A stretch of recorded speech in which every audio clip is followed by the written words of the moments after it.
So I really like Persona. I first played Persona 5 a couple years ago and immediately fell in love with the game. It had great social interactions with great characters, it had an interesting story all about stealing hearts and reforming society, and it had wicked monsters for you to fight and recruit to do battle with. It was like Pokemon if one of the Pokemon was literally Satan. So not really like Pokemon at all. Forget I said that. Anyway, the point is I really liked the game. I liked it enough that after finishing the game for the first time, I went and started a new game plus right away.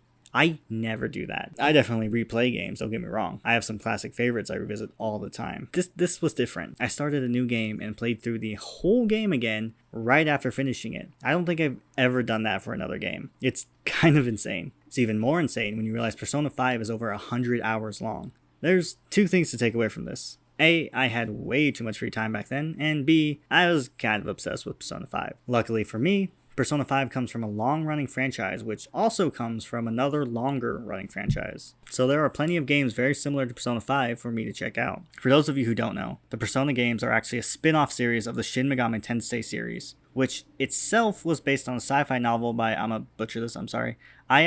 Nishitani. I'm gonna hope that's close enough. There's a whole rabbit hole to dive into here, but that's not what we're here for today. Maybe someday I'll make a video about the history of Megami Tensei so the hardcore fans can yell at me about all the things I get wrong, but not this time. Today, we're starting out with a much smaller and simpler video. What if a Persona fan played Shin Megami Tensei for the first time? Definitely a super original idea. Definitely never been done before. Don't look it up, just trust me. In 2021, Atlus, the developer and publisher for all things Megami Tensei, remastered what a lot of fans consider the pinnacle of the series, Shin Megami Tensei 3 Nocturne. A true RPG classic brought into the modern age for a whole new generation to experience and rage over. This presented me with the perfect chance to check out the parent series for Persona, and I was genuinely excited to see what the differences and similarities were, so I bought the game and gave it the good old college try. Long story short, I loved it. Obviously, it had some very big differences from Persona, but at its core, in its DNA, are all the things that made Persona great. Or at least most of the things.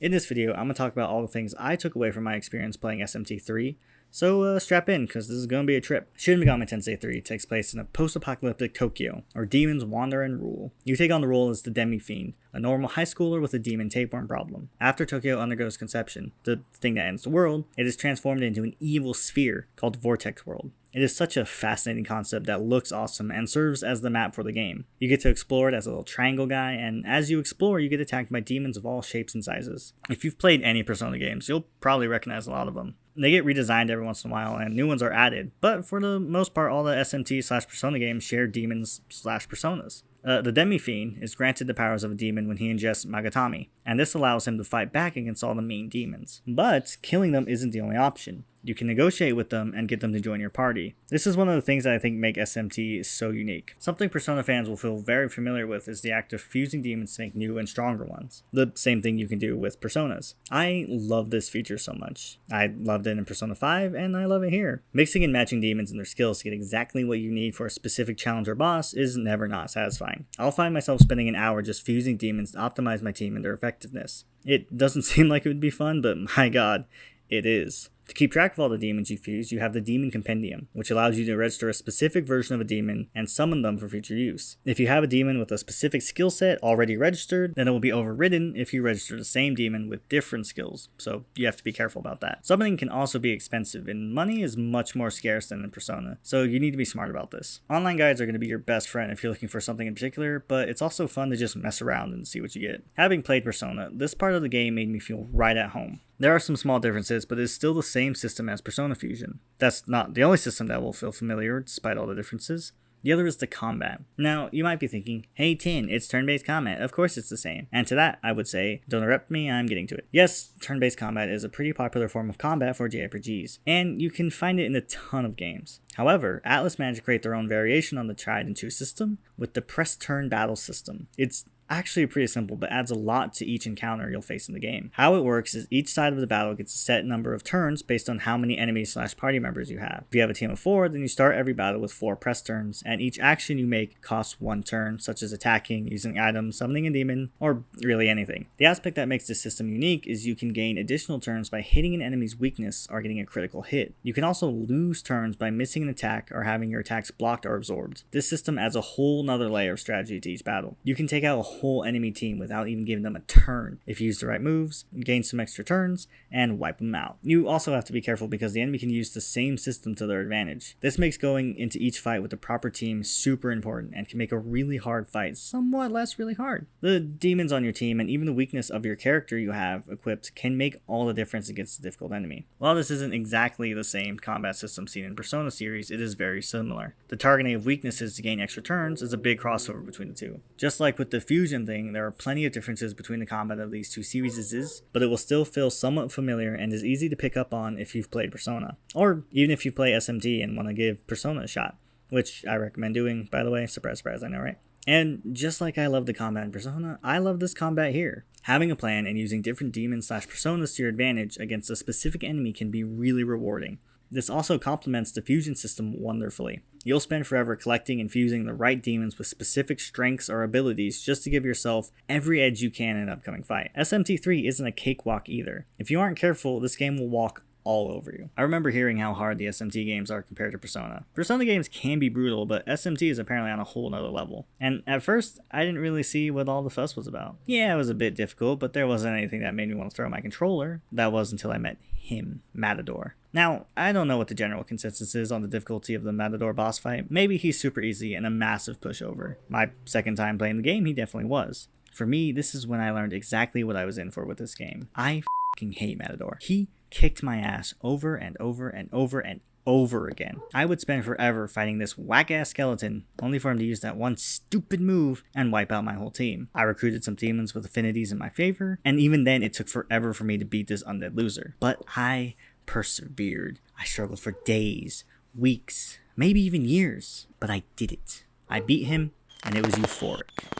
The game is a bit hard, is my point. Grinding will do you wonders when it comes to this game, along with recruiting and fusing as many powerful demons as you can. Nothing in the game feels unfair necessarily. Each challenge can be overcome, but going into each situation as prepared as you can be. For the Demi-Fiend, it is important to build his moveset around your playstyle. If you want to make him the healer of your party, you can, but once he forgets a move, it's basically impossible to get it back, so be smart. As you and your fellow demons level up, you'll learn new attacks and abilities. The Demi-Fiend can control which kind of moves he learns by ingesting different Magatami you find throughout the game. This also affects his stats and affinities, so pick wisely. Also, don't get too attached to any of your party members, because the time will come when you need to fuse them for something better. It's also worth mentioning that the remastered version of this game has a downloadable easy mode for people who just want to experience the story and the world of the game, which is totally understandable, because those are another highlight of Nocturne. Now, on the surface, the story of SMT is pretty simple. Are you sure about that? Gray's cult leader ends the world with conception and seeks to use the ashes of the old world to build a new and better reality. One demon boy will stand against him and save the day, or join forces with the devil and fight God or whatever. Same thing. The story does go much deeper than that, but I'm not going to go into crazy detail because A, the game is long and there's a lot of story there, and B, so you can experience it yourself. I realize I'm saying that after spoiling one of the endings, but still. The game originally came out 19 years ago. Spoilers are fair game at this point. Anyway, back on topic. I like the story of the game for the most part. There are multiple endings which add some nice replayability. The world of the game is interesting and unique. It's very fun to explore and see what you'll come across next. The game can be a bit depressing, but none of it is real, so who cares? The weakest part of the story, for me at least, is the characters. Aside from the Demi-Fiend, you have characters like Friendette is a girl, Friendette is a boy, Friendette is a teacher, and Mr. Monologue the bad guy. There's also the literal devil, so that's neat. I just don't really care about any of the characters or their motivations. Basically, all of them are just there to set up one of the endings, and outside of that, they just aren't interesting. Coming from Persona means this can be a bit jarring, because in Persona, the characters are an important part of the game and story. You play the game, and you learn to love them. Or in the case of Teddy,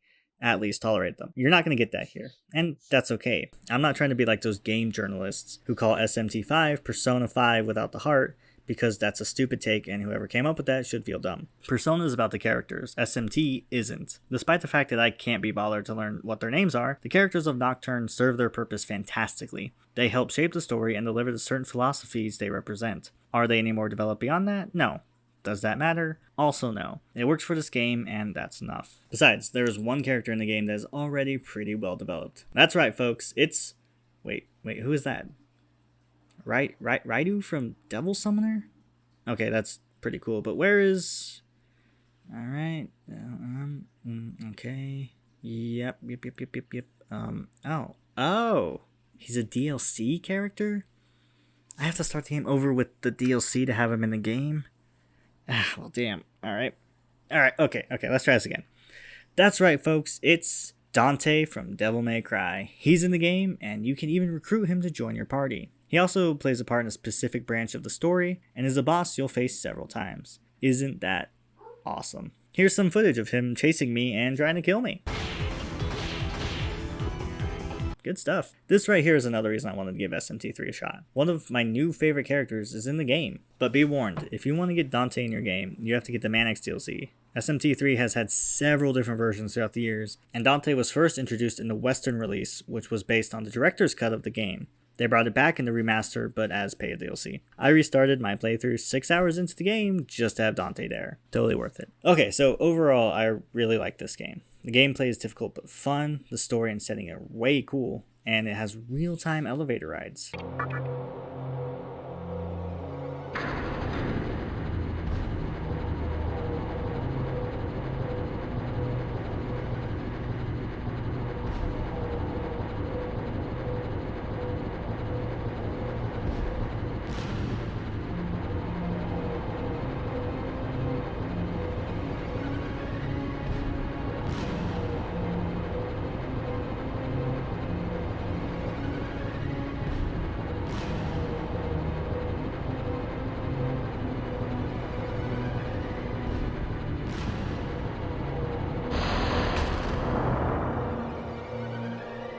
As a Persona fan, there is a lot in this game that felt so very familiar, and I found it interesting just how much these games have in common. I do kind of see why SMT is the more niche series of the two. Persona definitely has the broader appeal. It feels like you're playing an anime, and the social link system encourages you to build relationships with the characters, even the side characters. Persona feels more personable, and it's more straightforward than SMT, which makes it easier for people to dive right in. SMT may not have that, but it has so much else going for it. It's darker, and you could even say more depressing, but I think that's just a little unfair. It just tells its stories and showcases its world in a different way than Persona, from a different perspective. The people behind this game wanted it to feel like a journey into hell, and I think they massively succeeded. This means it's not going to be for everyone, but if you watch this video and it interests you at all, then check it out. It's certainly a one-of-a-kind experience worth trying out. Plus, it's pretty cheap these days, so why not? Alright, well, I think I've rambled on long enough for one video. If you like this, then please leave a like and subscribe if you haven't already. I want to make more videos like this, and if I can force some motivation into myself, then I definitely will. Another thing this game has shown me is that I just like a lot of what Atlus develops. Going forward, I'm going to try to play as many Atlus games as I can get my grubby little hands on. So stick around for that. I won't make videos on all of them, because a lot of them I'm not even sure how I'd get the gameplay footage, but I'll still do as many as I can. Thanks for watching, and I will see you in whatever I do next.